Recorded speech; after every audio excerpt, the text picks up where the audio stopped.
Welcome back and hello everyone. Today we're doing a horror video finally. And today we're doing a list of my top 5 favorite underrated horror movies. And what exactly does underrated mean?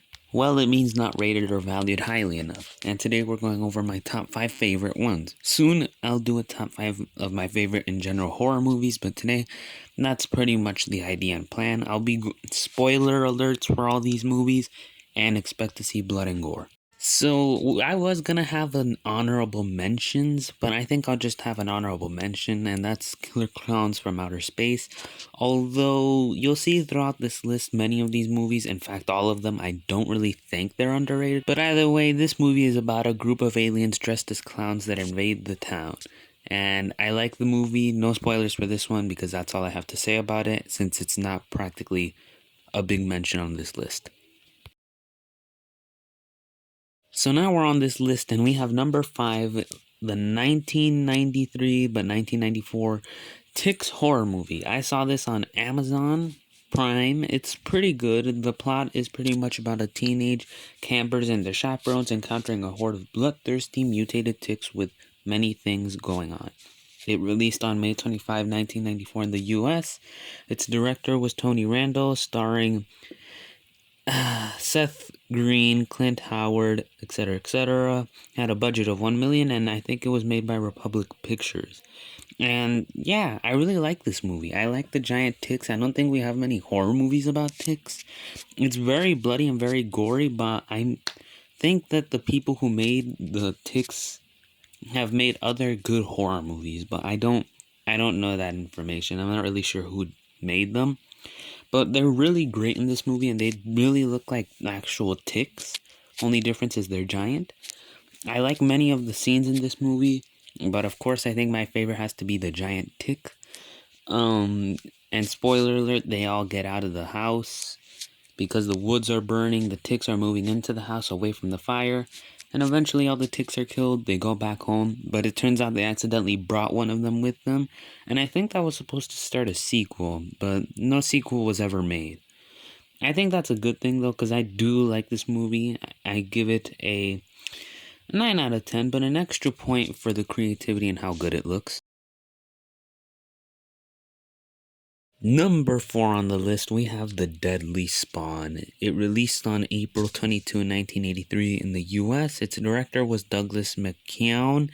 Hopefully I said that right. And its budget was $25,000, which is very cheap for a horror movie. So good, but we'll get into that in a bit. This was when aliens were becoming very popular and the Ridley Scott film was here. And this film labeled itself as a sequel to that to, get popular. And the plot is pretty much about a teenage horror movie fan in his house when an alien, a very furious, evil one, lands in his basement and eats people who venture down there, and it's up to him to stop it and defeat it. So it's a pretty great film, just like Ticks. It's looking very good. I like the creature design. And with such a cheap budget, I'm very impressed, especially with the first 2 deaths in the movie, not the campers, the parents, because the campers were an alright death scene, but they were off screen. But besides that, the actual plot is great, the characters are fine, and the alien himself looks amazing. I really like the design, just a giant slug-like creature with a lot of sharp teeth and tentacles. But this monster is known for many things, but one of the many things, as you can see from its design, is referred to as male genitalia, aka he looks like a penis. And I do have to agree with that. And this movie got a sequel, an unofficial one, that went home to video, I think. And in case you're wondering, yes, he still looks like a penis. Next up on our list at number 3, we have Prophecy, 1979. The film follows a dispute between a logging operation and a Native American tribe as Dr. Robert Byrne and his wife Maggie are sent in to help. However, it appears that they find themselves to be the target of an angry, mutated Mama Grizzly. That's pretty much the plot of the film. This was released on June 15, 1979, and the director was John Frankenheimer. and had a budget of $12 million.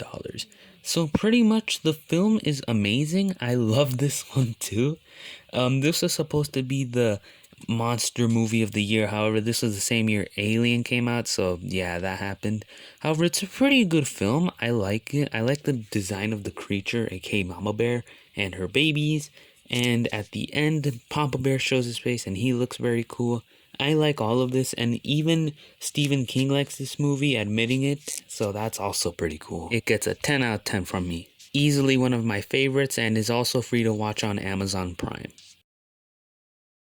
So at number 2, here we have Attack the Block. It's a 2011 film with a budget of $8 million, which released on July 29, 2011, The Simpler Days.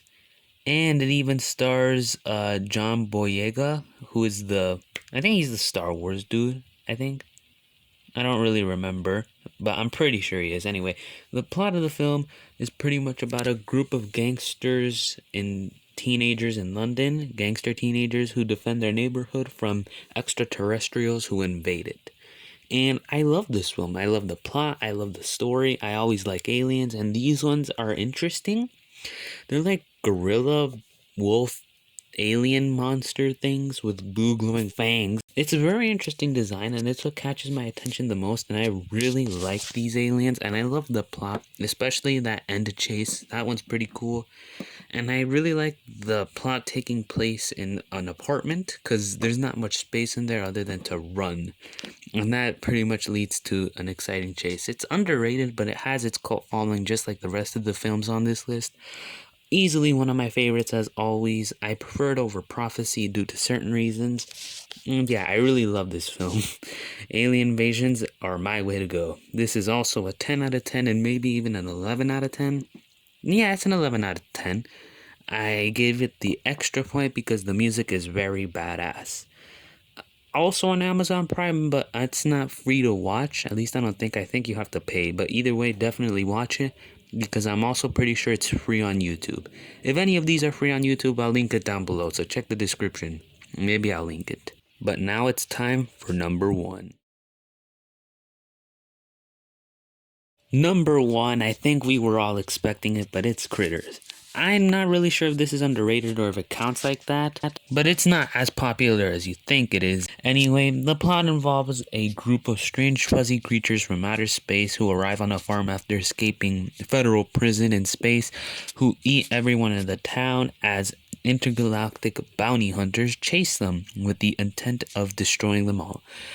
This film was released on April 11, 1986, with director Stephen Herek, with a budget of $3 million, and it made a lot of money, making $13 million, which is what inspired a sequel, which inspired 2 last sequels to end off the series for good, which inspired a fan film and inspired a series and a 5th movie, blah blah blah blah blah. I love this movie. You all know I have a big love for this movie. I just love this movie. What can I say? I love the creature designs. I've seen them since I was little. Everything. This is like the Godzilla and horror to me. It's amazing. I love everything about it. The actors are great. The music is awesome. The designs are amazing. Everything about this is amazing. I love it. It's a 19 out of 10. It's a 20 out of 10. It's an 100 out of 10. It's amazing. It's also what inspired some of my channel. I'm not sure if I'll ever go into the history of my channel or how it started, but all you gotta know is these guys kind of played a big part in that. But yeah, this is number 1. Let's just move on with our conclusion. So yeah, that was my underrated list. Hopefully you all liked it. Again, as I said, all of these have cult followings, and I'm not sure if they count as underrated, but whatever. I'll count them like that since they're not that popular as Freddy Krueger.